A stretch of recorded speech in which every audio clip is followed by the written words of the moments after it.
Bonjour. Vous allez bien? Ok, merci à tous et à toutes de votre présence. Il faut dire à toutes et à tous de votre présence. C'est mon côté zèbre. Pour cet atelier, effectivement, plus important, maintenant j'ai plus important qu'il n'y paraît. Ok? Reconnaître et manager zen. Je vais déjà peut-être commencer par me présenter. Je suis donc Roméo Courmal. Alors, c'est quoi le temps pour changer? Parce qu'on ne m'a pas non plus donné l'information. Normalement, la souris marche, hein, normalement. Parfait. Excellent. Donc, je suis coach formateur spécialisé en neurosciences appliquées. Alors, j'ai mis le grand zéro parce que c'est comme ça que me surnomment mes collègues. Parce que je ne suis pas trop petite taille et que pour le coup, je suis parmi les plus fêlés d'entre eux. Donc voilà, c'est pour ça que j'ai mis ce titre-là pour rendre hommage à mes collègues de l'Institut des neurosciences appliquées de Paris. Donc je suis coach et formateur spécialisé en neurosciences appliquées. Alors en neurosciences, vous avez remarqué, il y a le pluriel entre guillemets. Pourquoi? Parce que je relève autant de la neuroscience que des neurosciences. Okay? La neuroscience est la science qui étudie le rapport entre le cerveau et l'esprit. Science relativement ancienne, fin 19e siècle. William James, chaire de médecine de l'université de Harvard. Jules-Henri Poincaré, plus près de nous. Sciences et méthodes, particulièrement. Si vous arrivez à trouver Sciences et méthodes, je vous recommande de vous jeter dessus. D'ailleurs, je vais vous éviter de le chercher, vous allez trouver à l'université du Jussieu. Parce que c'est un livre qui n'a pas été réédité. D'accord? À la bibliothèque universitaire de l'université du Jussieu. La neuroscience, on a dit que c'est la science qui étudie le rapport entre le cerveau et l'esprit. Les neurosciences, beaucoup plus récemment, fin 70, l'ensemble des sciences qui étudient le fonctionnement du cerveau. Alors, deux sciences différentes, deux paradigmes différents. Les neurosciences soutiennent que la conscience est produite par l'activité du cerveau. La neuroscience dit l'inverse. Okay? La neuroscience introduit un fait qui n'est pas un fait scientifique, c'est l'existence de l'esprit. D'accord? Un fait scientifique est un fait qui est démontrable, qui est vérifiable et qui est mesurable. Vous avez peut-être tous l'impression d'avoir un esprit, certains me diront même que vous êtes un esprit, mais vous êtes bien incapable de me le démontrer et vous n'avez aucun instrument de mesure pour l'évaluer. D'accord? Donc, l'esprit n'est pas un fait scientifique. En soi, Poincaré n'a aucun problème avec ça, parce que dans la préface justement de son livre Sciences et méthodes, il dit quelque chose qui est de l'ordre du bon sens. Hein. La vie est de l'ordre du tout, la science est de l'ordre de la partie. Donc il serait vain de tenter de faire entrer le tout dans la partie. Donc il y a forcément des choses qui échappent à la science. L'esprit en fait partie. Okay? Poincaré a donc modélisé d'ailleurs l'intuition. C'est d'ailleurs pour ça que vous avez vu sur ma carte, c'est écrit coach intuitif, parce que c'est l'outil que j'utilise le plus. L'intuition n'a rien à voir avec le hasard. L'intuition est un process scientifique, okay, qui est décrit d'ailleurs dans le chapitre 2 du livre Sciences et méthodes, qui s'appelle Inventivité mathématique. Non? Comme quoi c'est mathématique. Super intuitif comme titre. C'est super intuitif, effectivement. Mais en tout cas, c'est comme ça que Poincaré a résolu les équations d'Einstein, de Marie Curie et de Ernst, celui des ondes, pas celui des voitures. Donc, c'est d'ailleurs dans le milieu scientifique, on parle de la relativité d'Einstein de Poincaré. D'accord? Donc, on est sur une démarche vraiment scientifique. Okay? Je suis également donc praticien en thérapie brève et je suis consultant en excellence professionnelle. Mon discours, c'est quoi par rapport à l'excellence? C'est que, justement, c'est ce dont on va parler, l'excellence est la conséquence de la réalisation de soi du collaborateur sur son poste de travail. Okay? On est vraiment sur des questions purement, et alors typiquement humaines. Okay?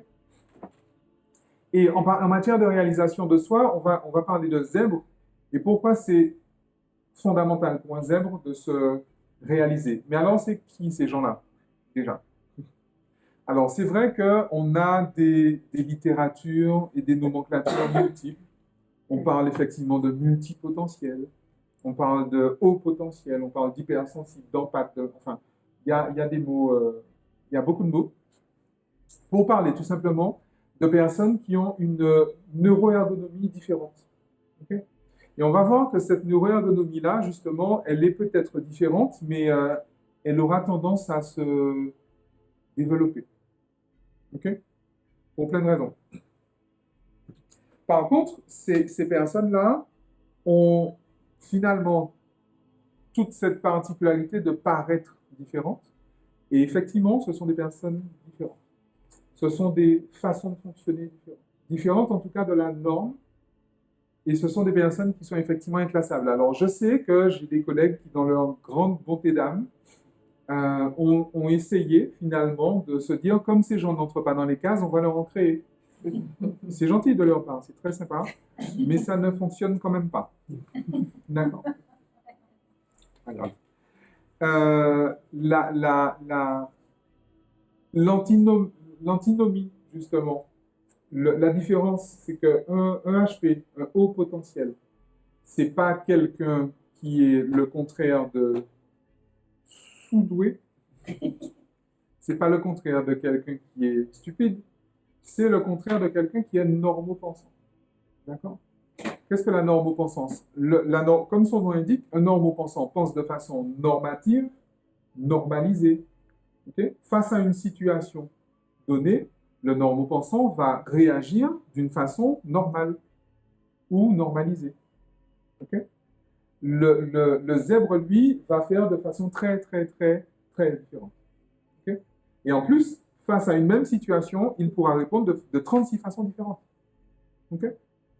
On va voir un peu pourquoi. Hop. Alors, si maintenant c'est moi qui... c'est beau.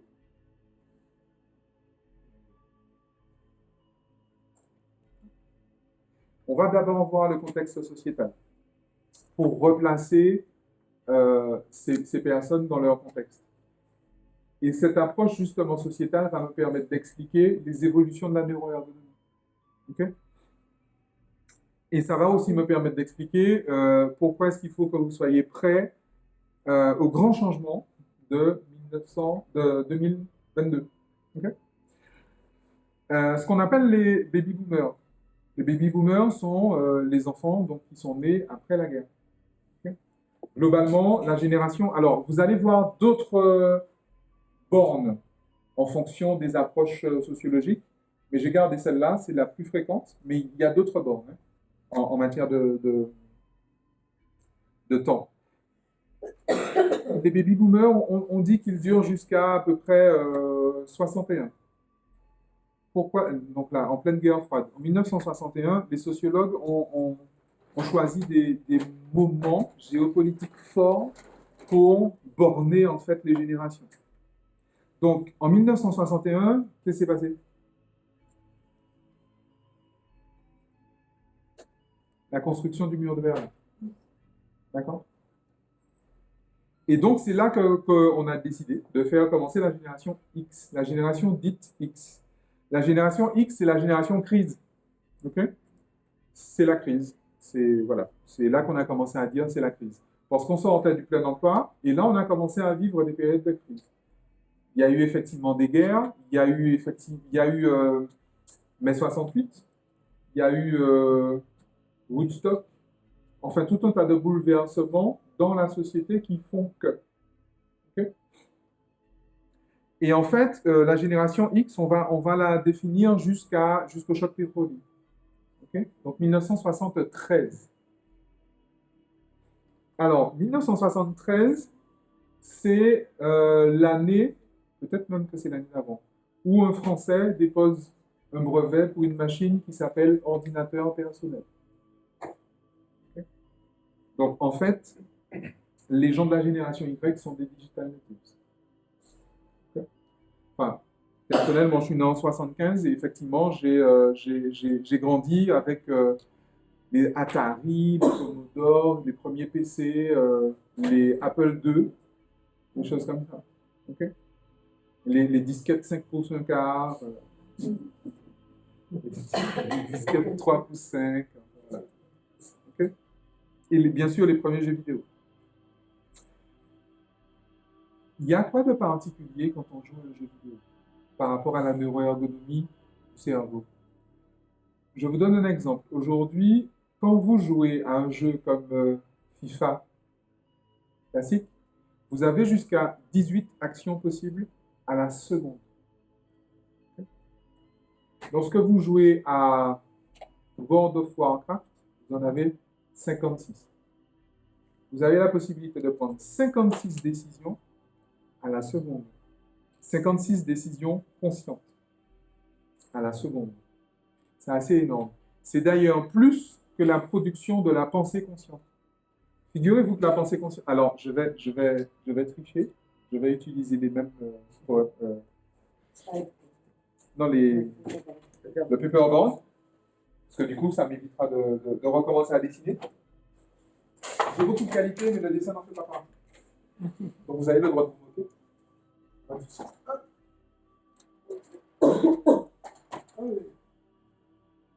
Sauf que, effectivement, je n'avais pas prévu le déménagement, donc je n'aurais pu dessiner sur l'autre. Et ok.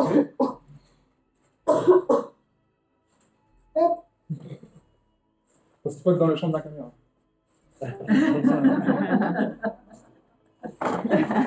Allez, j'y suis. Go.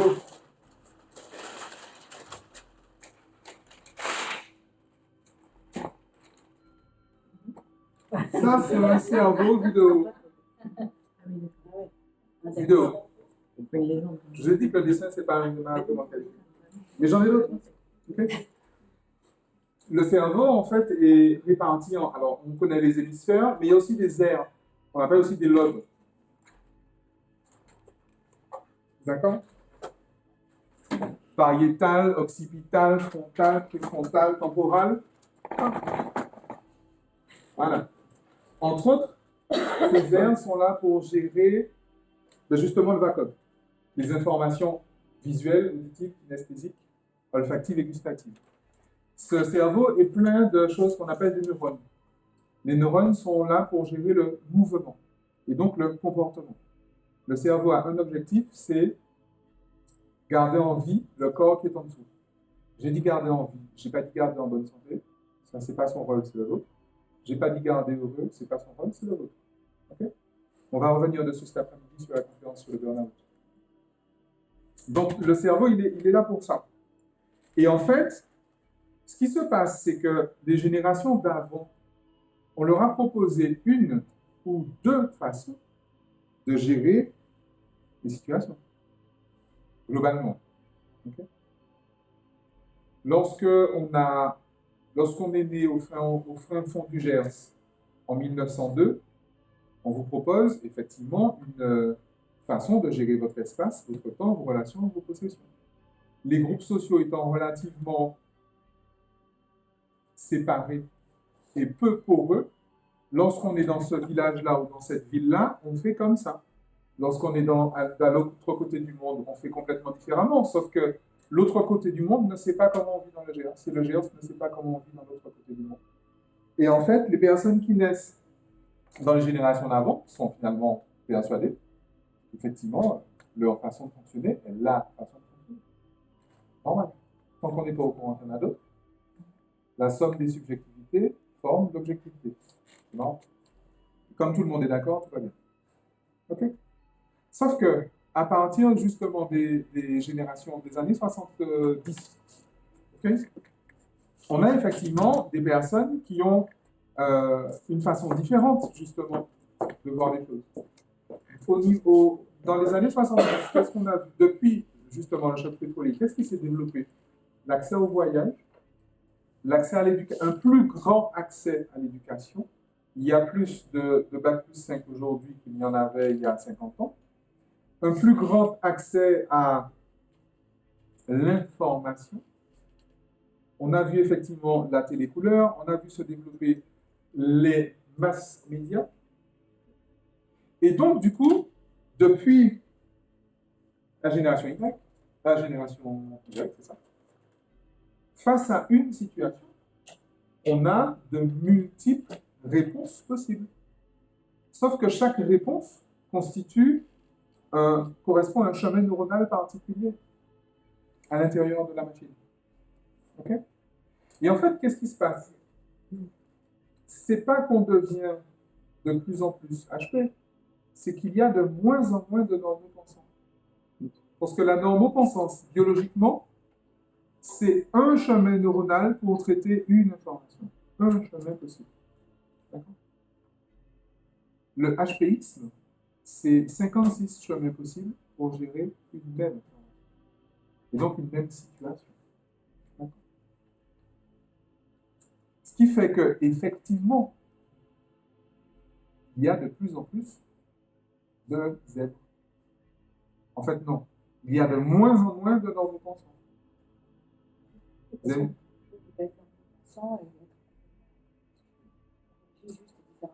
Ah, complètement, complètement. Ça n'a justement rien à voir avec ça. C'est pour ça que je dis que on n'est pas ou HP ou stupide. On est ou HP ou normopensant. Mais il y a des HP stupides, il y a des HP sympas, il y a des normopensants stupides, il y a des normopensants sympas. Et même performant, on va voir justement la notion de performance et d'excellence. Okay. C'est vraiment pas quelque chose de normatif. Ben, on peut difficilement être sec et mouillé à la fois. On peut difficilement être... au niveau du cerveau, on est où? Ce qu'on appelle neurotypique. Si vous avez un chemin neuronal, vous en avez un. Si vous en avez 12, vous en avez 12. Donc, il y a la catégorie de ceux qui en ont un, et la catégorie de ceux qui en ont 12. Ou plusieurs, en fait. Je veux dire, c'est pas... Un, c'est un. C'est biologique, en fait.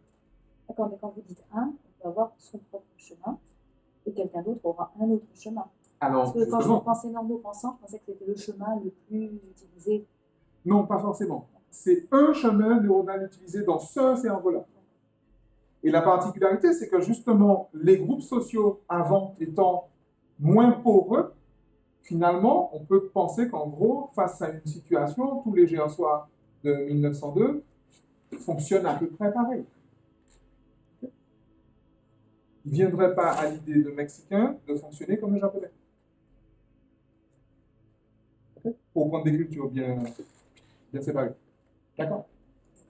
Mais évidemment, c'est dans le cerveau d'un individu qu'il y a un chemin. Quand il y en a un, il y en a un. Et l'information va systématiquement passer par ce chemin-là. Vous avez beau dire, vous avez beau faire, on va voir tout à l'heure qu'en fait, pour changer de chemin neuronal, ce n'est pas une question cognitive. Hein. D'accord? Et donc, on a parlé des jeux vidéo, on a parlé de l'accès à l'information, on a parlé de l'accès au voyage, donc on a parlé finalement de plusieurs cultures qui s'entrechoquent. Et finalement, ça va développer, ça va permettre, ça va empêcher justement le développement de cette fameuse normopensance. Et ça va finalement laisser plus libre ce qui est une donnée à la base, hein, à la naissance de l'enfant, c'est sa plasticité cérébrale. D'accord? Et on va voir ce que ça donne. La plasticité cérébrale, elle est présente tout au long de la vie ou elle se restreint si justement, par exemple, un zèbre essaye de rentrer dans la norme pour pas... Il va souffrir. Mais effectivement, la plasticité cérébrale est une caractéristique, effectivement, du cerveau. C'est une caractéristique intrinsèque du cerveau. Sauf qu'effectivement, après 35 ans, il est plus difficile de quitter une normopensance qu'avant, pour des raisons justement de câblage. Après 35 ans, on devient des êtres d'habitude. Okay? Et alors, autant, ça c'est Casper, non? Merci de venir, Casper. Alors, où il le montre, où il sort, je ne sais pas, je ne sais jamais. Mais effectivement, après 35 ans, il est plus difficile, en fait, de sortir d'un comportement routinier. OK? Je vous recommande particulièrement les travaux du docteur Joe Dispenza là-dessus. Okay? Dans son livre qui s'appelle « Devenir super conscient ». Becoming supernatural en anglais. Super conscient en français. Sur justement les histoires de plasticité cérébrale. C'est du français courant, donc c'est complètement accessible. Et en plus de ça. J'ai Casper. Dispenza. Non, c'est pas que. Dispenza. C'est Casper. Donc il était entré en fait. Dispenza. D-I-S-P-E-N-Z-A. Joe Dispenza. Ok? La génération Y, on va globalement l'arrêter en 1989. Qu'est-ce qui s'est passé en 1989? La chute du mur de Berlin. Oui. Ok? En 1999, j'ai dit 99? Non, 99. 99. On va globalement dire, très souvent, vous allez dire que c'est à cette date-là que commence ce qu'on appelle l'ère de l'information. On a quitté l'ère industrielle et ses paradigmes pour passer dans l'ère de l'information. Ok? Et donc, on a effectivement des gens qui sont complètement nés avec les écrans, avec les jeux vidéo, qui sont complètement dedans. Et la génération Z, qui commence donc en 89, jusqu'à le printemps arabe. Tous les Tunisiens se souviennent d'où ils étaient, parce que c'est là qu'a commencé le printemps arabe, où le peuple a dit à Ben Ali, dégage. C'est sympa. La génération alpha, alors, on parlait tout à l'heure de vacuum. La particularité, par exemple, qu'on voit chez les générations alpha, qu'on voyait déjà chez les artistes, hein, mais qu'on voit dans à peu près tous les enfants de la génération alpha, c'est cette faculté qu'ils ont de traiter par des aires dévolues à la vision des informations kinesthésiques, de traiter à des aires dévolues à l'olfaction des informations auditives, de traiter, etc. Vous avez compris le plan? Ce sont des gens qui vont vous parler de la couleur d'un son ou de l'odeur d'une forme. Okay? Donc c'est aussi une façon beaucoup plus rapide finalement de traiter l'information et de traiter beaucoup plus d'informations. Okay? Pour vous donner une idée, vous avez une méthode pédagogique que je recommande particulièrement si vous avez des petits zèbres à la maison, qui s'appelle Brighter Minds. À la fin d'une session Brighter Minds, mais ça pose de vrais problèmes sociétaux, enfin une vraie question. Brighter Minds. Minds, ouais. Comme effectivement un esprit plus clair. Par exemple, vous avez un enfant qui a les yeux bandés et qui vous lit un bouquin. Eh bien, c'est pas de la magie, hein, mais voilà. Vous avez un enfant qui a les yeux bandés et qui vous fait un puzzle à l'envers de 1000 pièces. Intéressant. Donc, c'est des personnes qui ont une façon d'appréhender le monde complètement différente. Mais c'est vrai que ça pose de vraies questions. Imaginez que demain, vous avez dans votre entreprise quelqu'un qui lit sans ouvrir le bouquin. Techniquement, il a lu tout ce que vous avez écrit dans vos rapports. En dehors du fait que ce soit possible, c'est vrai. Enfin, ça a été prouvé, voilà. Ah non, c'est pas prouvé, c'est expérimenté tout le temps. Ça consiste à ça. Le but du jeu, c'est ça. Par exemple, un enfant va connaître la sensation du bleu. Vous lui bandez les yeux, vous lui mettez quelque chose de bleu dans la main, il sait que c'est bleu. C'est les ondes que ça émet? Hein? C'est les ondes que la couleur bleue émet? L'information qui est mise en fait. Alors effectivement, une information qui bouge, on appelle ça une énergie. Mais une fréquence. Mais effectivement, c'est des gens qui sont capables de percevoir la forme d'une couleur. Okay? La sensation kinesthésique d'une couleur. Okay? Donc vous voyez bien que c'est des personnes qui ont des façons complètement différentes, peut-être même un peu cheloues, de gérer leur espace, leur temps, leurs relations et leurs possessions. Okay? Et c'est ces machins-là que vous retrouvez dans vos entreprises aujourd'hui. Et surtout demain. Hein? Non, pas l'alpha, mais déjà la Z. Alors, ce que je vous dis là, en fait, c'est pas vraiment nouveau dans l'histoire de l'humanité. Hein. Il y en a toujours eu. Hein. Les artistes particulièrement, encore une fois. Ou des rêveurs. On les appelait des originaux. Ou des fous. Ça dépend. Maintenant, ce qui fait la grosse particularité dans l'entreprise de ces personnes-là, c'est justement leur tendance. C'est-à-dire qu'il y a quelque chose qui est plus important finalement pour eux que le simple salaire, par exemple, que les simples contingences extérieures, c'est l'expérience, ce que j'appelle l'expérience collaborateur. Okay? Ce sont des personnes qui vont être plus dans l'excellence que dans la performance. Okay? Un normopensant va effectivement être dans la performance. La performance, c'est le fruit du plus gros effort. Pourquoi? Parce que la performance, en plus, je peux rester ainsi, même sur le côté.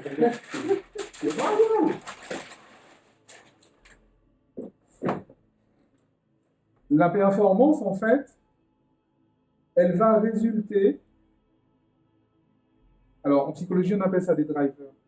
Des drivers, finalement, de l'individu pour obtenir la considération des autorités qui l'entourent. Je la refais moins plus. Tous les individus naissent complètement liboisés égaux. Blague. Non. Tous les individus naissent complètement uniques. Okay? Leur unicité est donnée par quoi? Elle se manifeste comment? Par une façon unique dans l'histoire de l'humanité de gérer l'espace, le temps, les relations, les possessions. Vous avez remarqué qu'on fait comme ça?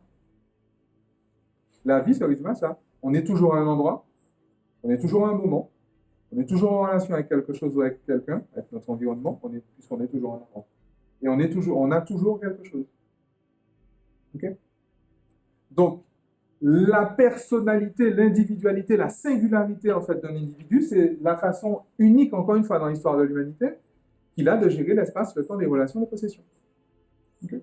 Et la façon qu'il a de gérer ces quatre éléments-là s'appelle son mode opératoire. Je vous recommande là-dessus les travaux de Joël Guillon, c'est juste extraordinaire. Le MO2I, le mode opératoire identitaire et itératif. Mode opératoire identitaire, aussi identitaire que les empreintes digitales. La police le sait bien. Le fisc aussi, d'ailleurs. Parce qu'on repère des fraudeurs à leur mode opératoire. Okay? Le mode opératoire identitaire et itératif, c'est justement celui qu'on utilise tout le temps et pour tout. D'accord? Ce mode opératoire identitaire, finalement, compose le soi authentique de la personne. Sauf que vous et moi, lorsqu'on est né, on était complètement dépendants physiologiquement. Okay? Et donc, on avait besoin absolument de personnes autour de nous. D'abord, les autorités parentales, éducatives et sociales, autour de nous pour survivre. Je vous ai dit que le cerveau a un rôle, et un seul, c'est maintenir en vie la survie biologique du corps dans lequel il se trouve. Okay? Sauf qu'un enfant, figurez-vous, a besoin de beaucoup de choses pour survivre. De boire, de manger, de machin, de toute une série de choses plus ou moins facultatives. Mais il y a une chose qui ne l'est pas du tout, c'est l'attention qu'il va recevoir pendant un certain nombre de temps. Un enfant a plus besoin d'être regardé qu'il n'a besoin de manger. Des expériences relativement malheureuses, entre autres de l'Allemagne nazie, mais de d'autres aussi, ont montré qu'effectivement, un enfant qui ne mange pas, mais qui est regardé, va vivre 5 fois plus longtemps qu'un enfant qui mange, mais qui n'est pas regardé. L'espérance de vie d'un enfant sans regard est de l'ordre de, dites-moi un chiffre, en heure, 48 heures. Hein? Je ne sais pas si ça diminue beaucoup, si ça augmente de beaucoup après. On n'a pas fait les expériences. On devrait peut-être essayer. Mais c'est vrai que ça n'arrive jamais, hein, qu'on laisse un enfant sans être regardé pendant. Ça n'arrive jamais. Okay. Mais le fait est que quand ça arrive, il meurt. Même s'il est en bonne santé. Okay. Donc l'enfant a plus besoin d'être regardé. Là, je reprends l'équation naïve d'Idriss Abu Bakr. Grand A multiplié par petit t, attention multiplié par le temps. D'accord? Donc, le schéma, il est quoi? Ce qu'on appelle la blessure narcissique. Je dois faire ça. Vous avez remarqué aussi que l'attention que l'on accorde à nos enfants n'est ni gratuite, ni inconditionnelle. Vous qui pensiez être de super parents. Pourquoi? Pour avoir l'attention, je dois faire ça. Donc, les messages contraignants. Sois parfait, sois fort, fais plaisir, fais des efforts, dépêche-toi. C'est les messages contraignants. Globalement, les 5 catégories de messages contraignants. Okay. Encore une fois, alors, je vous ai dit, la psychologie appelle ça des drivers. Nous, on appelle ça des messages contraignants. Je vous laisse mesurer la différence de point de vue. Donc, le principe, il est où? Je dois faire ça pour eux, pour qu'ils me donnent ça. D'accord? Et donc, de ce fait, pour survivre, vous et moi, on a construit un moi social. Okay? Carl Gustav Jung en parle mieux que moi encore. D'ailleurs, je ne fais que répéter ce qu'il dit. Le moi est un personnage fictif, superficiel et suradapté. D'accord? Et heureusement qu'on l'a créé, ce moi, parce qu'on ne serait pas là pour en parler. Sauf que le souci, c'est qu'on s'y est peut-être identifié. Et la problématique, tout dépend où vous vous placez, mais la particularité du zèbre, c'est qu'il ne va pas beaucoup s'identifier là. Donc finalement, il ne va pas gérer trop son temps, son espace, ses relations et ses possessions, comme on exige qu'il le fasse. Il va plutôt faire à sa façon. Le gros problème en entreprise, c'est que quand il fait à sa façon, il est dans l'excellence. Il a des résultats excellents. Entre 30 et 70% supérieurs aux performants. Pourquoi? Parce que quand il se réalise sur son poste de travail, c'est-à-dire qu'il exprime son soi authentique, il va développer les 3 P de l'excellence. La prise de risque, la persévérance et la précision.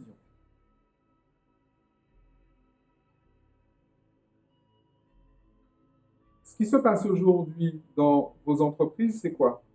C'est que par rapport justement à ces données sociétales, on a un genre de mix où les zèbres sont moins nombreux, les excellents sont moins nombreux que les performants.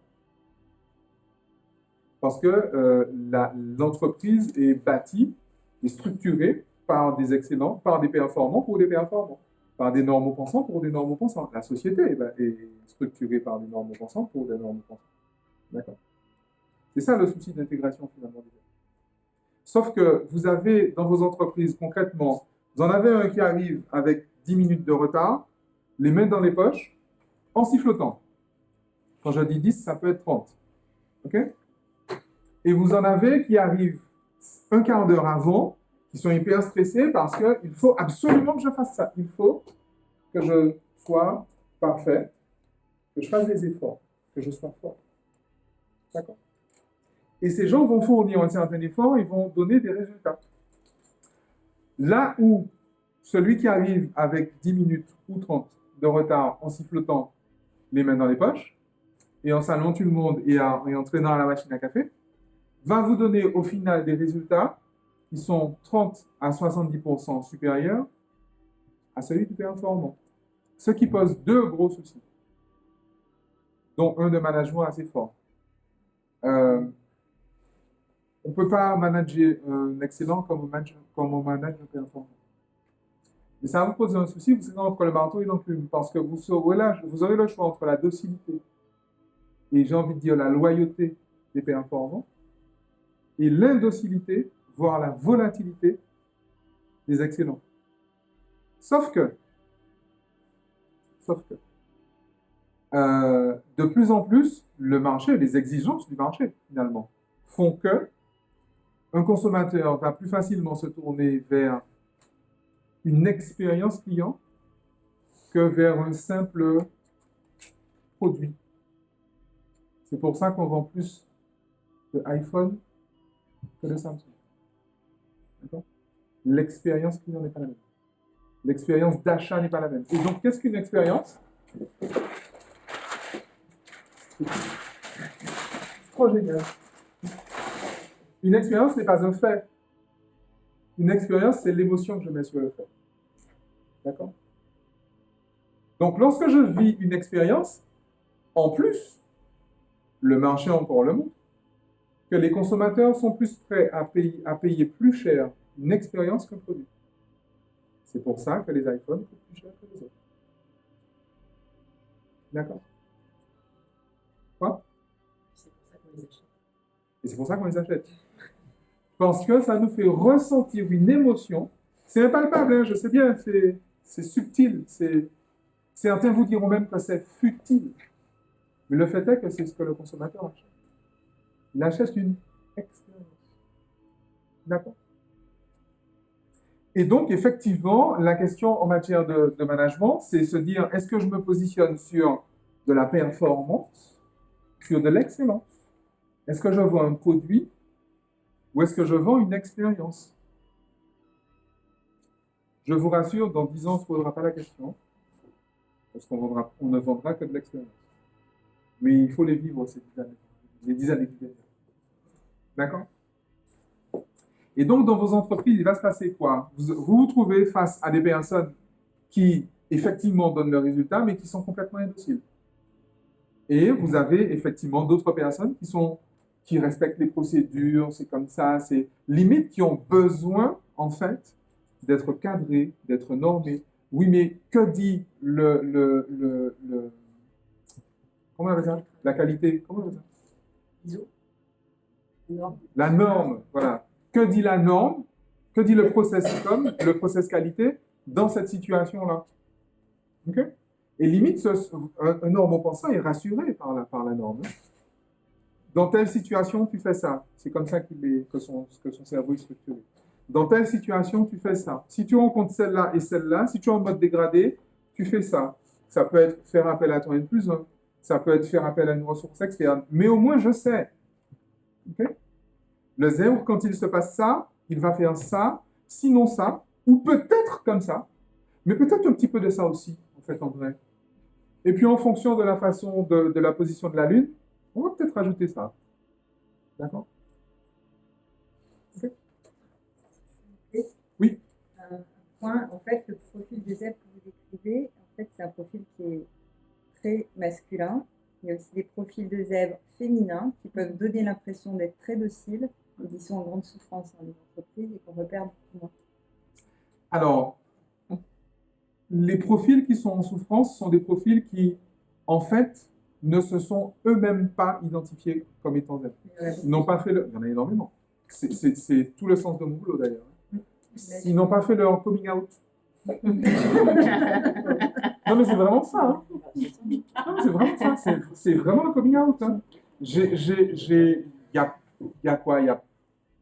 Moi-même, il y a à peine 10 ans. Un peu plus, si vous voulez, que j'ai découvert ça, en découvrant effectivement le HPisme de mes enfants. D'accord? Et c'est là où effectivement j'ai rencontré des gens qui m'ont donné des réponses à des questions que je me posais depuis 35 ans. Et tout est devenu nettement plus clair, en fait. Et avec justement l'approche neuroscientifique, avec les mesures, avec les brain scans, les scintigraphies, les machins, les trucs, les choses qu'on a faites avec le docteur Joe Dispenza, par exemple, pour le coup, les choses sont devenues plus claires, plus simples, en fait. Plus lisibles, en tout cas pour moi. D'accord? Mais, en fait, l'essentiel des personnes que j'accompagne sont des personnes qui ne savent pas du tout, qui se croient anormales, qui vivent mal le fait d'être anormales, parce qu'elles sentent bien qu'elles ne sont pas comme les autres. C'est pour ça que j'insiste sur ce point, parce que les femmes particulièrement ne sont pas détectées pour ces raisons de... Et si vous regardez Terrassier, là, qui voit des enfants zèbres, il dit que pour 5 enfants, il voit 4 garçons et une fille, alors que la population est... Alors, personnellement, je vois beaucoup plus de femmes que d'hommes. Parce que vous les voyez plus grands, en fait. Mais en tout cas, au stade de l'enfance, c'est les garçons non, qui même sont pas. détectés. Si je regarde, par exemple, les enfants qui participent, par exemple, aux sessions Brighter Minds, il y a beaucoup plus de filles que d'hommes. Mais après, c'est mon expérience, donc je n'ai que mon prisme, en fait. Je n'ai pas fait d'études démographiques là-dessus. Mais en fait, en vrai, il y a un petit détail que j'ai passé. Mais vous allez voir qu'effectivement, vous avez raison d'aller dans cette direction-là. J'ai parlé des autorités. Les autorités à qui on doit montrer finalement ça pour recevoir d'elles l'attention pendant le temps, donc la considération. Donc les autorités parentales, bien évidemment, les autorités éducatives, les autorités sociales, les autorités médicales, les autorités religieuses, et depuis peu dans l'histoire de l'humanité, Les autorités médiatiques et les autorités commerciales. Mais pour celles d'entre vous qui ont la chance, l'honneur et le privilège d'être des femmes, on vous a rajouté un petit cadeau. Parce que nous sommes dans une civilisation très prométhéenne, en fait. Les autorités masculines. Okay? Par principe, l'archétype prométhéen rejette le féminin. C'est pour ça qu'il y a une journée internationale de la femme. Parce que c'est pas naturel. C'est pas normal. C'est pas évident. Okay? Mais effectivement, on a une pression sociétale qui est nettement plus forte sur le féminin que sur le masculin. Bien évidemment. Okay? C'est vrai. Donc, il y a peut-être, c'est pas complètement insensé de penser qu'il y aurait plus de femmes non détectées que d'hommes. C'est pas insensé. Ça se défend. Ouais. Ça se défend. En tout cas, je pense que c'est vrai que j'ai aussi vu ça autour de moi, c'est plutôt les femmes qui avaient tendance à rentrer dans le moule parce que, je ne sais pas pour quelle raison, hein, mais et du coup à être plus docile malgré une propension à être différente. Alors, c'est aussi une caractéristique naturelle du féminin, la propension justement à s'adapter. Ah non? Naturel. Ah oui, la propension à s'adapter est plus féminine. Ben oui, puisque le féminin est par définition magnétique, là où le masculin est électrique. Le féminin va accueillir, là où le féminin va aller, là où le masculin va sortir. Après, l'homme a toujours eu beaucoup de choix dans ce qu'il voulait faire de sa vie. Dans la femme avait civilisation un- blanche caucasienne, je précise, dans la civilisation blanche Dans caucasienne. notre histoire, les hommes ont l'habitude de chercher des voies différentes. Ils peuvent devenir soldats, prêtres justement, ou voilà, fermiers. ils Alors vont que le les faire. femmes sont mères de famille, point final. Donc forcément, on est beaucoup plus un schéma français. C'est vrai, c'est vrai. Mais on voit ça précisément, beaucoup plus effectivement, dans les civilisations prométhéennes. Ça, effectivement. Okay. Donc, on en était au choix de l'excellence et de la performance. Donc là, il va falloir choisir demain. Okay. Selon vous, il faut faire son coming out en entreprise pour les femmes qui... Alors, il faut, je dis rarement il faut. Je dis rarement il faut. C'est ça. Si on le fait, on est plus considéré, on est visé, on est oui. placardisé, oui. Démocratisé. Oui. C'est vrai. On a l'impression quand on dit que oui, il faut dire qu'il faut faire son coming out pour mieux vivre. Alors, je ne dis pas il faut, déjà à la base. Il faudrait, mais si on le fait, de toute façon, on se risque à avoir plus de problèmes après qu'avant. Oui, c'est vrai. On fait voir. Et d'ailleurs, c'est normal. Pourquoi? Parce qu'en fait, même pour les hommes, si je sors justement de l'identification à mon moi social pour retrouver finalement ce qui est naturel chez moi, ce qui est moi, mon mode, mon MO2I, ma propre excellence, si je la retrouve forcément, pour une raison scientifique encore, une raison épigénétique, je vais forcément devoir changer d'entre-genre. Pourquoi? L'épigénétique, c'est la science qui étudie la relation entre un système et son environnement. Okay? Les êtres humains se fréquentent par résonance de systèmes de croyances. Donc, on rencontre toujours le bon, madame, y compris votre PNP préféré. On est toujours en résonance avec les personnes que l'on rencontre. D'accord? Je prends un exemple. Alors, encore une fois, on se souvient qu'un... Non, on ne se souvient pas parce que je n'ai pas entendu. J'ai dit qu'une expérience de vie était une émotion associée à un fait. Ce que je ne vous ai pas dit, c'est que finalement, nos expériences de vie ne sont que la manifestation de notre système de croyances. Et une croyance n'est pas une construction cognitive, contrairement à ce qu'on pourrait penser. Une croyance est une association limbique. Une croyance est une émotion associée à une pensée.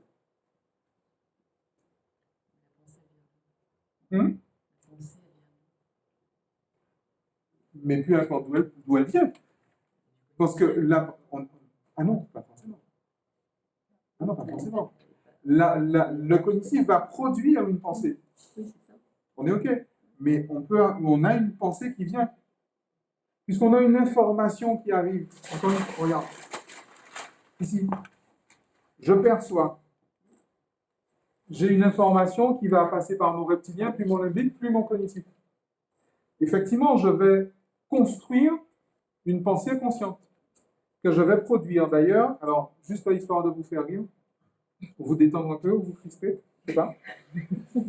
La perception, le cerveau traite 4 milliards d'informations secondes. OK? Au niveau du reptilien et du limbique. Au niveau du conscient, on est à 4000 informations secondes. La production consciente, c'est-à-dire la production de pensée consciente, tourne à 16 informations secondes. Pour les femmes ou les hommes, c'est beaucoup.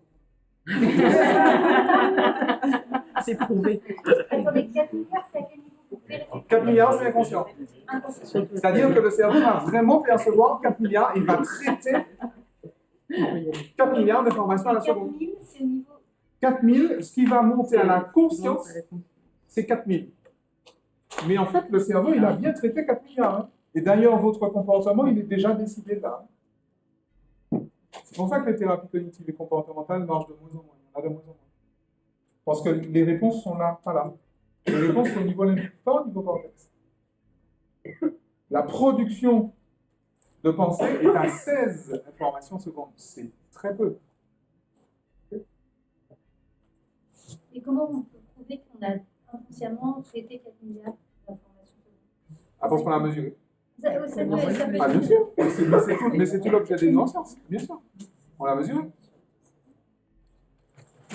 Ok. Les neuroscientifiques sont des obsessionnels de la mesure. Ils mesurent une fois, puis une deuxième fois. Puis à partir de 1000 mesures, ils parlent. Mais ils continuent à mesurer. Et quand ils ont mesuré 10 000 fois et qu'ils ont vu le même résultat, ils commencent à considérer que ça pourrait être vrai. On est vraiment des obsessionnels de la mesure. On mesure tout. OK? Donc finalement, mon expérience de vie va manifester mon système de croyances, y compris les 95% de mes croyances inconscientes, parce que je ne suis conscient que de 5% de moi. OK? Ça a une répercussion dans le management, on va voir tout à l'heure. Est-ce que j'ai répondu à la question? Si la question est là-bas. La question était je dis ou je dis pas, je suis. Oui. Alors, mais pourquoi tu veux dire? C'est quoi le point? Parce que. Ah, c'était par rapport en fait à la question sur la souffrance au travail. Alors, on va beaucoup plus développer cet après-midi dans la conférence sur le burn-out, mais précisément, si j'ai repéré mon MODZ, j'ai repéré mon système de valeurs, mes qualités intrinsèques propres, mais donc, ça ne suffit pas, parce que du coup, il va s'agir de faire un travail d'estime de soi. Et si finalement je ne corresponds pas à l'entreprise ou au milieu économique, professionnel qui me correspond, je fais quoi? J'en change. Parce que de toute évidence, d'un point de vue purement épigénétique, mon système de croyance aura changé. Donc les personnes avec qui les personnes avec qui je passe du temps, avec qui j'échange des informations, va forcément changer. C'est mécanique. Okay? Mais c'est tout le sens en fait de l'accompagnement que je fais des personnes qui sont en souffrance. C'est tout le sens également de l'accompagnement que je fais des managers et des entrepreneurs pour mettre en place véritablement une vraie qualité de vie au travail. Pour que précisément chaque collaborateur se réalise personnellement sur le poste de travail. Et ainsi, on en arrive à une excellence du modèle économique. Okay. Je prenais tout à l'heure l'exemple du règlement intérieur de l'entreprise WordPress. Il faut voir ça. Hein? Mais aucun syndicat au monde ne demanderait ça à un employeur. Aucun. Je veux dire, c'est limite utopique hein, quand vous lisez ça. Et c'est écrit noir sur blanc. Tout doit être fait pour que le collaborateur passe le plus de temps de qualité avec sa famille. Vous avez vu ça où? Pourtant, c'est écrit. 70% de part de marché au monde. Et l'enjeu, il est là, en fait. C'est-à-dire que les résultats de modèles économiques excellents seront de toute façon supérieurs et largement supérieurs à un modèle économique performant. Et à partir de 2022, il va falloir très sérieusement choisir son camp. Pourquoi 2022? Pourquoi 2022? Parce que en 2022, eux seront partis. Global. Si on ne recule pas l'âge de la retraite encore. On va reculer l'âge de la retraite pour eux, pour les X et les Y. Parce que eux, je veux dire, la loi n'étant pas rétroactive, ils seront partis. OK? 61, 2021. 61, 2021. Vous voyez? En France, en tout cas, mais souvent dans les pays occidentaux, les niveaux de responsabilité sont à peu près proportionnels à l'âge. Sauf peut-être dans les startups ou des choses comme ça. Mais globalement, un N plus 2 est plus âgé qu'un N plus 1. Le N plus 1 est plus âgé qu'un N. Donc on va se retrouver face à un millefeuille ici, où l'essentiel des équipes sera composé de la génération Z, mais le management sera encore composé de Y, et il va même y rester des X. Mais en plus, d'un point de vue purement démographique, la moyenne d'âge des entreprises va énormément chuter. Dans beaucoup d'entreprises en fait que j'accompagne, la moyenne d'âge va passer d'un peu moins de 50 à un peu plus de 30. En une année. En une seule année. Vous avez une moyenne d'âge qui passe de 47 ans à 32 ans en une seule année. En une seule année. En un seul exercice comptable. Je vous laisse imaginer la GPEC.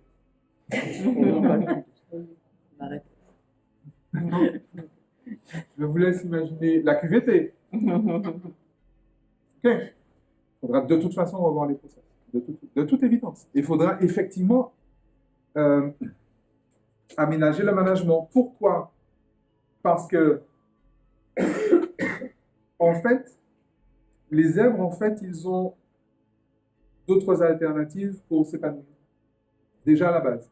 Alors, déjà, l'entreprise n'est pas le rêve du zèbre, c'est le rêve de l'employeur. Ça, c'est déjà le cas. D'accord? Sauf que le zèbre, il a son rêve aussi à lui. D'accord? Si on fait correspondre le rêve de l'un et le rêve de l'autre au moment où ils s'y trouvent, là, on match. Sachant que, et je sais bien que tous les recruteurs vous le diront, le temps des carrières est fini. OK? Quelqu'un qui est né en 89 aura peut-être 6 métiers différents dans sa vie professionnelle. Mais les mêmes recruteurs, qui généralement sont plus anciens, face à un CV un peu bizarre, seront les premiers à dire au candidat, mais vous n'êtes pas un petit peu instable. Alors que la veille, dans une soirée avec une coupe de champagne à la main, il disait, les carrières, c'est fini, hein? On est d'accord? Vous le faites très bien. Oui, c'est vrai. je me suis entraîné, mais j'ai vu aussi beaucoup de recruteurs. OK? Mais le truc, il est vraiment là. C'est-à-dire que sur le recrutement, si je reçois quelqu'un qui me présente, j'ai un gars, par exemple, excellent, mais excellent traiteur. Charcutier traiteur, le truc de ouf, quoi. Le mec qui... Vous croquez dedans et puis vous allez voyager, quoi. Un truc de dingue. Et le gars, mais alors, excellent mécano sur les moteurs diesel. Vous faites comment? Bon, on vérifie qu'il se lave les mains entre Sauf que ce gars-là n'a jamais réussi à se positionner nulle part. Parce qu'il était toujours en face d'un recruteur suffisamment limité pour lui dire, mais finalement, mais vous ne pouvez pas être bon partout. Vous vous souvenez de la nomenclature qu'on a vue? Multipotentiel. Moi, je les appelle des polyexperts. Qu'est-ce qui s'est passé pour cette personne? Elle a forcément dû se tourner vers l'entrepreneuriat. Et comme le mec, il est bien fêlé, il a monté et un traiteur et un garage. Résultat, parce que là, ça compte. Il se retrouve en énorme concurrence et à prendre des marchés aux 2 employeurs qui n'ont pas voulu le prendre. Il est là l'intérêt. C'est pour ça que je vous dis que c'est un enjeu beaucoup plus important qu'il ne paraît. Okay? Et en plus, ces personnes n'ont pas peur de la crise. Parce qu'elles sont nées avec. Vous vous souvenez, la nomenclature? C'est la crise. Elles sont nées avec. Les gens qui sont nés en 60 comme moi, hein, dans les 70, ben, déjà tout bébé à la télé, on entendait c'est la crise. Donc c'est la crise. Pas de souci, c'est la normalité, c'est la crise. Ok? Ça veut dire quoi? Ça veut dire que le temps où le manager pouvait faire pression sur son collaborateur pour qu'il fasse exactement ce qu'on lui dit de faire, comme on lui dit de faire, au moment où on lui disait de faire, en lui disant, tu sais, de toute façon, si tu ne le fais pas, il y a 20 personnes devant la porte qui sont là pour prendre ton poste, a plus. C'est fini. C'est fini. J'ai vu des entreprises fermées par manque de main-d'œuvre. C'est complètement fini, cette histoire-là. Aujourd'hui, on parle de fidélisation de la ressource humaine. Et ces gens-là, il faut les fidéliser, en fait, en vrai. Et vous avez bien vu, la QVT, au moins autant que le salaire. La qualité de vie au travail, pour ceux qui dorment. Au moins autant que le salaire. Okay. J'ai des collègues qui se sont spécialisés dans la fidélisation des six fingers. Vous vous rendez compte? Les six fingers, les gens qui ont des salaires à 6 chiffres. Pourquoi? Parce que si vous avez un salaire à 6 chiffres, c'est que vous êtes quand même un pilier relativement important dans l'entreprise. Sauf que si demain vous partez simplement parce que vous avez envie d'aller faire un safari photo au Kenya, que vous avez plutôt envie d'aller vivre au Costa Rica parce que vous avez vu la veille le documentaire, vous avez vu que Deepak Chopra vous dit que c'est le pays où il fait le plus bon vivre, donc vous partez au Costa Rica. Sauf que le mec là, et les résultats que vous donniez là, qui va les donner? Il faut le remplacer, le gars. Okay? Donc il y a un vrai danger qui pèse sur le modèle économique. Il y a un vrai danger. Et ce sont des gens qu'on fidélise. Surtout qu'en plus, et vous avez bien vu, ils ont des alternatives d'épanouissement. Parce que ce qui est important pour eux, c'est l'épanouissement. Alors bien sûr, je parle de l'intelligence financière, je parle du digital, je parle du blogging, etc., etc. Bien évidemment. Il y a des alternatives à l'épanouissement que le fait d'être salarié. Ça risque de devenir une denrée pas si fréquente que ça. Donc, on est vraiment en train de vivre un retournement, en fait. Vous avez bien compris? Oui. Comment on fait travailler des performants et des Et excellents? des performants et des excellents. Alors, déjà, en les repérant et en communiquant tant envers l'un qu'envers l'autre, en fait. Et en expliquant pourquoi le management est adapté, très clairement, en donnant du sens. Quand ils doivent travailler dans la même équipe sur un même projet. On définit d'abord de la pertinence de les faire travailler ensemble, très clairement. Exemple, l'exemple le plus fréquent. Vous donnez à un performant un dossier, un projet, voilà, on a un rétro-planning et le 21 décembre, tu fais la présentation. Okay? Il y a des points d'étape. Le 1er décembre, tu dois en être à, je sais pas, à 45% de progression. Okay? Là, pour un normopensant, ça fonctionne, il n'y a pas de problème. Pour un zèbre, ça ne fonctionne pas. Parce que vous allez arriver le 10 décembre, soit 11 jours avant la date fatidique. Tu en es où? Je suis dessus. Oui, mais tu en es où? Montre-moi ta production. Il va vous sortir une feuille avec 2 mots griffonnés dessus. Et vous allez lui dire, mais hé, Chabin, tu bosses pas? Mais en fait, oui, il bosse. Oui, il bosse. Alors, pour ceux d'entre vous qui culpabilisent, rien que pour vous, j'ai fait 2 articles et 2 vidéos qui s'appellent « La procrastination n'existe pas ». Non. Pourquoi? Parce qu'au moment où le mec fêlé, là, ou la nana fêlée, elle a décidé qu'elle le ferait, son cerveau s'est déjà mis en route. Et là, en fait, j'ai représenté, je vous ai dit, hein, ça c'est un vélo. Et en fait, c'est ma collègue Béatrice Millette qui parle du petit. Oui, je sais que ça ressemble pas. Je vous ai dit, vous avez le droit de vous montrer. Le petit vélo, il tourne. Mais justement, en fait, le petit zébrillon là, il a besoin, et j'ai bien dit, il a besoin de faire autre chose pour que son cerveau traite. Il en a besoin. Donc si vous l'emmerdez tous les jours avec tu en es où, tu en es où, tu en es où, vous le stressez. Et en fait, il va bloquer, il va se braquer. D'accord?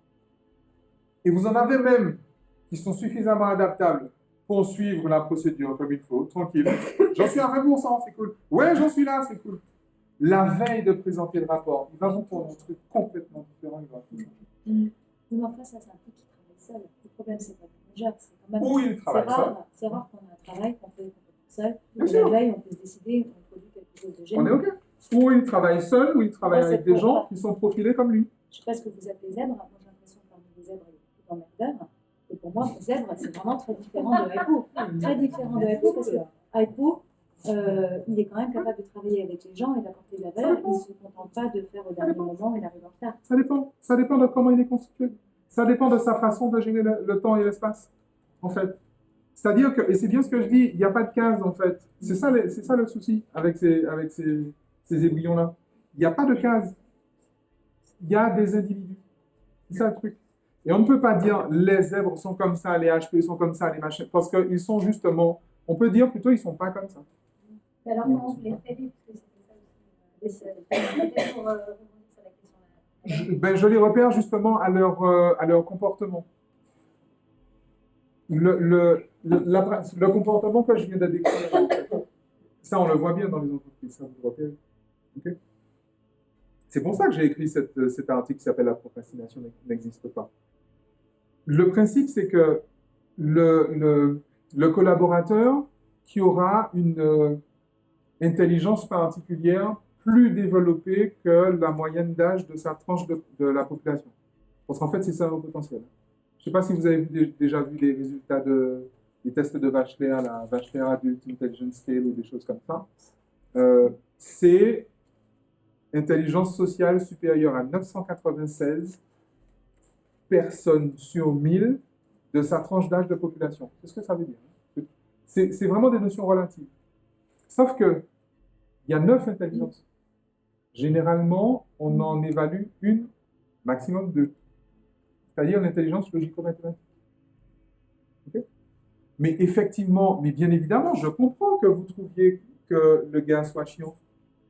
Parce qu'il est chiant. Non, mais s'il n'est que ça, c'est ça. Mais il Moi, c'est est peut-être pas un zèbre, ça. alors. Et puis il y a des gens Non, mais- qui sont très faibles. Donc, on y Non, mais tiens, Exactement. c'est un point de vue la qu'on a sur lui. capacité à travailler. Mais ok, c'est un point de vue qu'on a sur lui.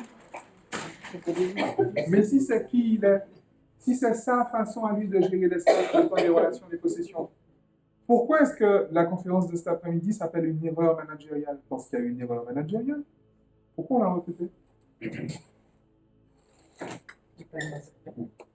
Non, il y a eu une erreur. Voilà, Il y a la une erreur. difficulté que je retrouve en entreprise, je suis RH dans une entreprise du numérique. Donc on a, je pense, quelques zèbres à gérer. Et, Même des aspects. et la difficulté qui se trouve au quotidien, c'est à la fois du coup comment on génère avec ces personnalités-là, malgré tout, de l'équité de traitement dans un collectif de travail, et finalement l'efficacité du travail d'équipe. Parce que effectivement, ces personnes apportent de la valeur à l'entreprise, clairement, et beaucoup plus peut-être que 4 personnes réunies, aussi performantes soient-elles. Pour autant, quand on réunit ces 4 personnes performantes dont on a besoin, plus un HPI ou autre, la bande passante que nécessite la gestion du HPI par rapport aux 4 performants, il faut un service RH complet derrière et 3 managers pour gérer la crise, quoi. Enfin, Non, mais j'entends bien, J'allais vous demander si vous étiez là la dernière, si vous étiez à la télé précédente, parce que c'est Non. précisément ce qui vient. Ah non. Non. Mais en fait, je me dis que c'est peut-être moi qui ai bien structuré mon cours. Bravo.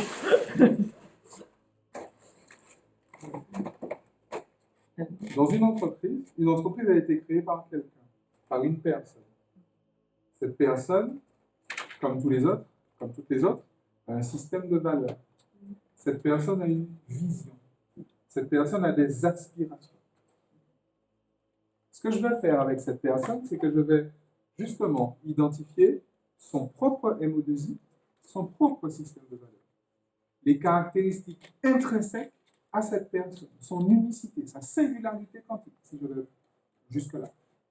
Okay? Je vais traduire son système de valeurs en une culture d'entreprise. Cette culture d'entreprise, je vais la décliner en des process. Et des procédures. Ces process, je vais les décliner en des avatars de poste. Pas en des fiches de poste, en des avatars de poste. Parce que sur chaque poste va correspondre une personnalité, un profil type. Un profil type. Si bien que quand je vais recruter, que ce soit un directeur des ventes ou un cariste, je vais recruter quelqu'un dont le profil personnel correspond à l'avatar de mon poste, avec une vision carrément holistique de ce fameux avatar. Donc, en fait, je suis en train de dire que j'aurai un être humain qui va choisir un être humain. Okay? Et en plus, je vais tenir compte de l'endroit où il en est, cet être humain, ce candidat, de sa légende personnelle, j'ai envie de dire. Et je vais également faire ça matcher avec l'endroit où en est l'entreprise de son évolution. Je sais que ça complexifie énormément hein, le management, c'est vrai. Personnellement, je trouve ça marrant. Parce que, mais c'est mon côté zèbre. Le zèbre, justement, se définit par sa complexité cognitive à géométrie variable. Bien évidemment qu'on est chiant. C'est bon. OK? La particularité, c'est que là, j'y arrive. Et lorsque demain, le mec va me dire, tu sais, ouais, ça va, ouais, je sais pas, j'ai vu le reportage sur le Costa Rica, là. Ouais. Franchement, j'ai dit, Béchamel, bonne route, amuse-toi bien, envoie-moi une carte. Parce que justement, dans ma gestion de mon recrutement, je sais exactement quel avatar je cherche. Et je vais aller taper de façon complètement chirurgicale dans un vivier pour peu que j'ai un recruteur qui me fasse un sourcing de cet ordre-là. On est d'accord. Mais au moins, les choses sont faites. Je sais qu'il n'y en a pas beaucoup. Bon. D'accord. Et c'est là qu'effectivement, je sais si dans une équipe, je mets des exécutants, je mets des Rambo ou je mets des fantassins. C'est là que je le sais. Et une fois que j'ai bien mappé mon organisation, mon modèle économique, les choses se passent nettement mieux. Et là, j'ai une vraie qualité de vie au travail, c'est-à-dire que les fantassins sont entre eux et ils ne vont pas s'entrechoquer avec les Rambo. Donc ça signifie que les personnes qui vont faire passer de la culture au process et aux avatars, c'est pas des zèbres. Hein. Ah, mais les zèbres, on n'arrive pas à faire des process. Toute l'équipe. Non, mais un process n'est pas forcément quelque chose de normé, normatif et normalisé. Ça reste une procédure. On appelle même ça une technologie.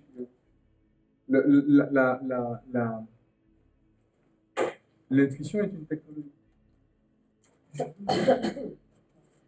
La capacité de savoir une information quand on n'a pas fait l'intuition, c'est une technologie.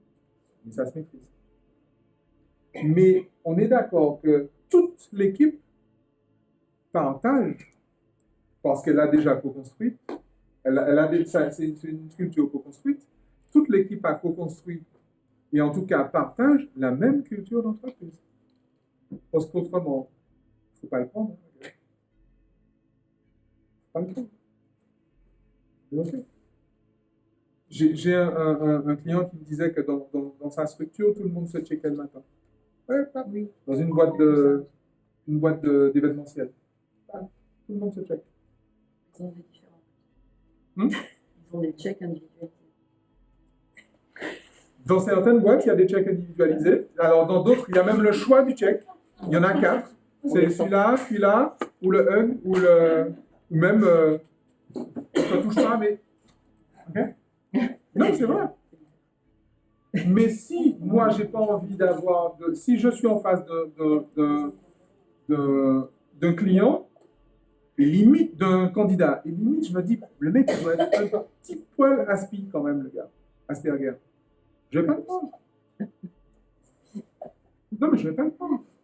Parce que rien que ça, il ne pourra pas le faire tous les matins à mes collaborateurs. OK?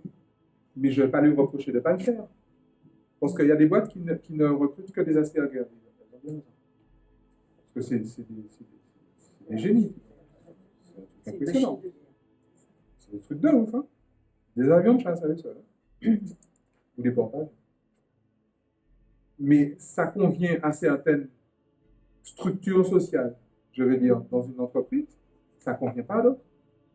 Ce n'est pas pertinent pour des entreprises d'en avoir. Là où pour d'autres, c'est complètement évident. Mais pourquoi est-ce que ces entreprises qui ne recrutent que des aspis ne recrutent que des aspis? Parce que vous mettez un performant à côté.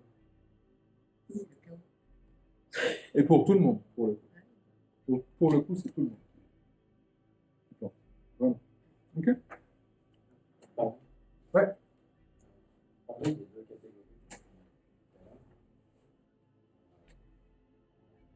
Moi, j'ai l'impression que c'est difficile pour chacune de ces populations de se parler, de travailler ensemble. Et ça m'interroge sur la véritable intelligence de l'entreprise, l'intelligence collective, et la capacité d'apprentissage de l'entreprise, c'est la capacité de transmettre les savoirs. Ouais. Mais si vous avez deux catégories d'individus, de population, aussi brillantes soient-elles, chacune dans leur domaine, qui ne se parlent pas, la performance de l'entreprise ne sera certainement pas au rendez-vous. Oui, d'accord. Donc, j'ai du mal à... Mais parce que vous les vraiment opposez. l'impression dans votre discours Vous les que opposez. vos herbes sont des asociaux dans l'entreprise. Ils seront super mignons, mais asociaux. Au contraire, Il faut s'adapter aussi. au contraire, Non. puisqu'ils comprennent plein de Le choses. fait qu'ils ne soient différentes. pas dociles ne signifie pas qu'ils soient asociaux. Je sais pas. Ça, moi, ce que je ressens tout à l'heure dans votre discours, c'est que Ah non, mais ces deux catégories oui. qui auront vraiment beaucoup de mal à travailler ensemble. C'est Moi, ce que je ressens la perçois. même chose. Donc, J'ai mal compris ce que vous dites. dis-moi si j'ai mal compris. J'entends. Non, c'est pas une question de compréhension intellectuelle, c'est une question d'interprétation. Mais c'est vrai, en fait. Je clarifie.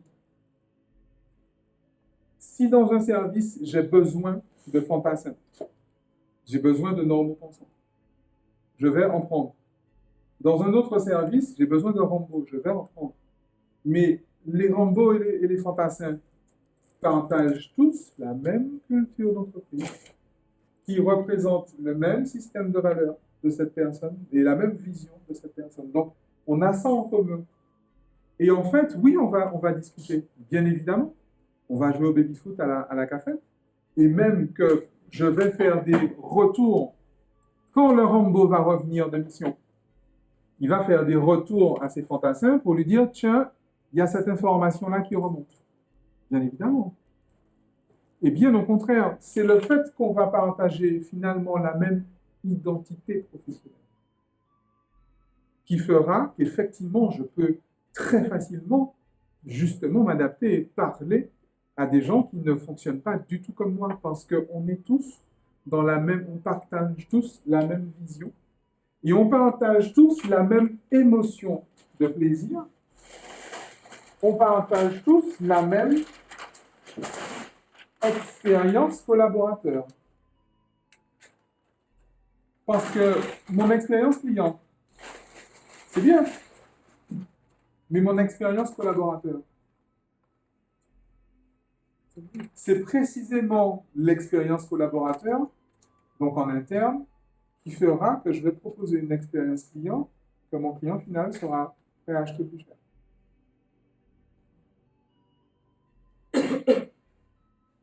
L'expérience, c'est quoi? L'expérience, c'est l'émotion que je mets sur le fait.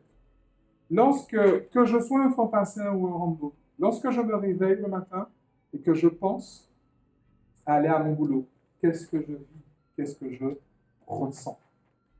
L'expérience collaborateur, pour moi, c'est ça. La QVT, pour moi, c'est ça. Et vraiment, que je sois un simple exécutant, que je sois dans un poste, j'ai envie de dire, limite rigide. Genre, le juriste, il fait appliquer la loi. Le comptable, il est à l'inclinaison de la virgule près. Là où le commercial sera, ou le marketing sera, bon, on refait le monde tous les matins. C'est pas un souci. Bien au contraire. Et en fait, vous êtes tellement visionnaire, et j'ai tellement bien fait mon cours, qu'on en arrive là. À l'égrégore, justement. C'est-à-dire, là, L'égrégore à l'épreuve du à l'épreuve qui peut être effectivement, mais non seulement à l'épreuve du télétravail, mais à toutes les géométries d'entreprise possibles. Qu'est-ce qu'un égrégore? Un inconscient collectif. Justement parce que je partage cette même culture et je partage cette même expérience, figurez-vous qu'un égrégore se nourrit du souvenir des expériences passées. Capiche? Et donc, du coup, mon égrégore, il fait quoi? Il me maintient justement dans mon identité professionnelle. Je suis ça. L'un de mes premiers employeurs, ça a été Toyota. L'égrégore, il est à l'échelle individuelle. L'égrégore, c'est l'inconscient collectif. Ah, c'est collectif. Donc, c'est à l'échelle d'une entreprise ou d'une nation. Ou d'une famille, ou d'un couple. L'égrégore, en neurosciences, c'est l'esprit qui unit un système.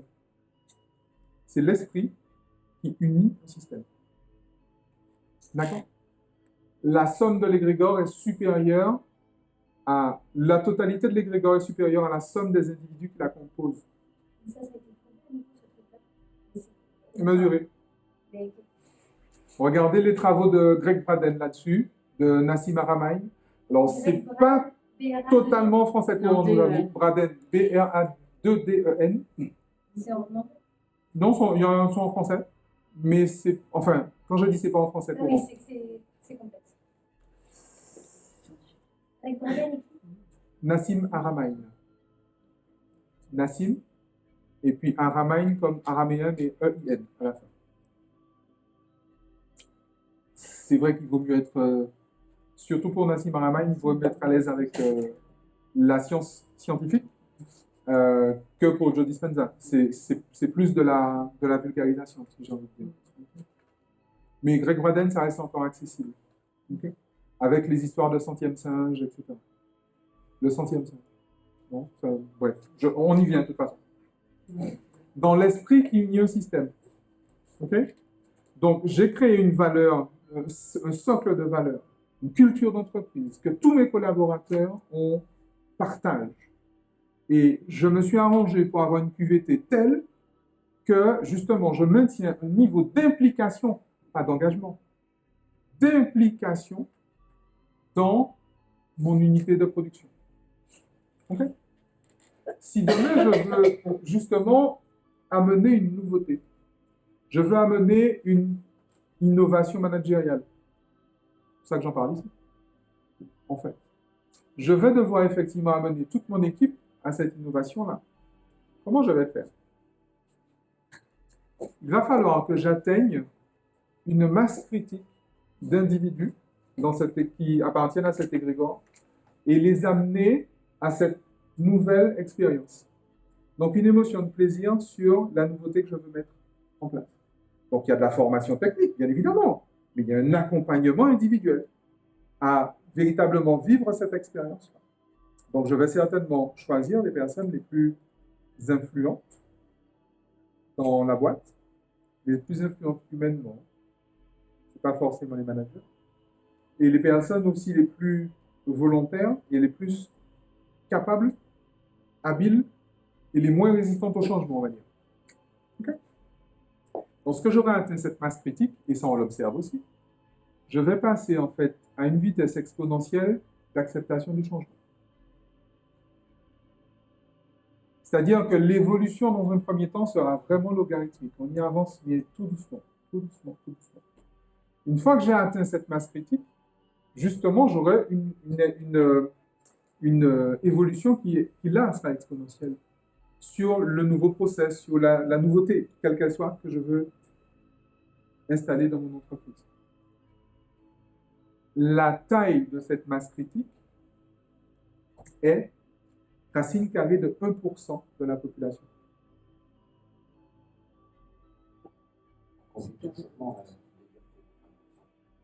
Ouais, je sais. Moi aussi, pendant longtemps, j'ai dit ça. La vision newtonienne dit 20%. Aucun point de vue, aucun point de vue n'en annule un autre. Okay? Mais on est vraiment dans un paradigme différent. Atteindre ces 20%, il y avait 3%. C'est 3% en 20%. Sauf qu'en fait, en partant de là, on y arrive beaucoup plus vite. En choisissant racine carrée de 1%. La méthode est différente pour y aller. Ah, sur le choix, oui. Parce que racine carrée de 20%, vous allez vraiment choisir ceux qui... Les moins résistants au changement, je dirais. Déjà dans un premier temps. Mais en fait, vous savez que c'est comme ça que... Mais qui adhèrent aussi. C'est pour ça que je parle des moins résistants au changement. Eh bien, pourquoi vous dites en positif? Parce que vous n'allez pas forcément dans une équipe trouver même des personnes qui adhèrent. Et pour une raison aussi très, très, très importante en neurosciences, on appelle ça la mignoncité. La mignoncité. La mignoncité. La mignoncité. Il y en a qui disent la mignonitude. Mais je vous promets que le jour où je rencontre Idrissa Berkane, je lui dirai ça ne se dit pas la mignonitude. On dit la mignoncité, le caractère mignon de quelque chose. C'est extrêmement, c'est fondamental en fait pour un cerveau. Que dit le mignon? Mignon, c'est l'information qui dit au cerveau, je ne te ferai aucun mal. Tu n'es pas en danger. Lorsqu'on apporte un changement à des humains, il faut d'abord les rassurer sur le fait qu'ils ne sont pas en danger. Pas leur dire c'est pour ton bien, comme on dit trop souvent à nos enfants. Les rassurer sur le fait qu'ils ne sont pas en danger. Ça ne te fera aucun mal. Une fois qu'ils ont compris qu'ils ne sont pas en danger, je vous garantis que là, vous avez une plus grande adhésion. Et ça, c'est plus facile à faire sur racine carrée de 1% de la population.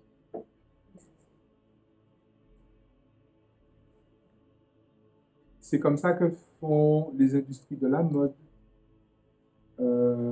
les tendances, les influenceurs. C'est ça le principe. Le fameux centième cercle. OK? Et donc, effectivement, pour terminer sur ça, justement, qu'est-ce qui ne marche pas dans le choix, justement, des collaborateurs et dans le management? C'est justement la course au premier de la classe. La course je ne suis pas en train de faire l'apologie de la déviance. Hein. Je ne suis pas en train de faire ça. Je ne suis pas en train de faire la chasse non plus au premier de la classe. Ce n'est pas du tout ça. On est à l'essai quand même. Je suis en train de vous dire qu'effectivement, il y a, là je crois que c'est le maître du temps qui vient de dire, il faut finir. Donc on va finir.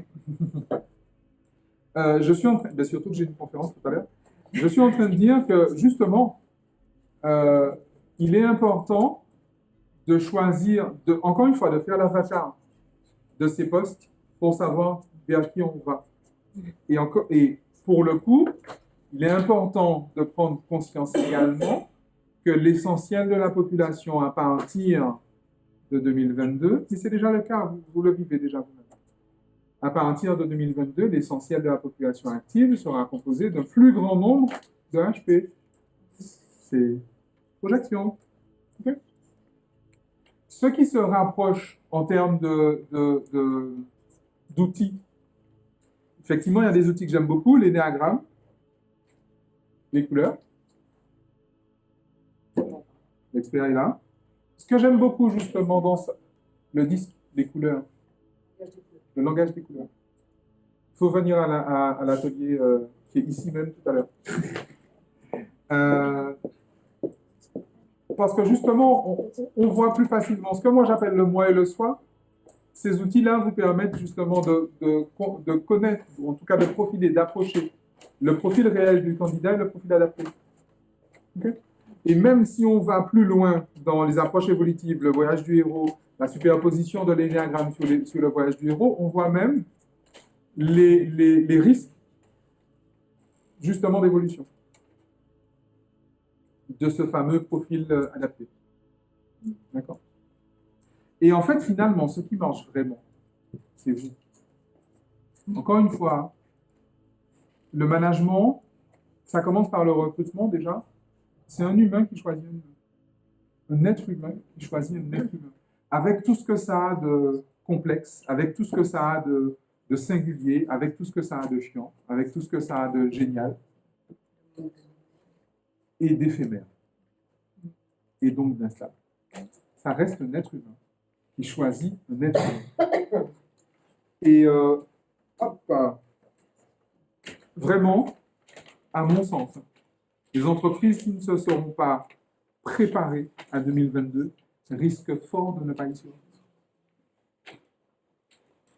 Ouais. Et je vous garantis que je ne fais aucun catastrophisme. Mais pas de mignoncité. Ça avant tout. La mignoncité avant tout. Vraiment avant tout. Dire au cerveau qu'il n'est pas en danger. Parce qu'un cerveau qui repère un stress va donner une réponse de stress. Et vous les vivez dans vos entreprises tous les jours. L'agressivité, la fuite et l'anesthésie. D'accord? Ce sont des réponses de stress. Et si vos collaborateurs, les cerveaux de vos collaborateurs, vous donnent des réponses de stress, c'est parce que leur cerveau a repéré un stress.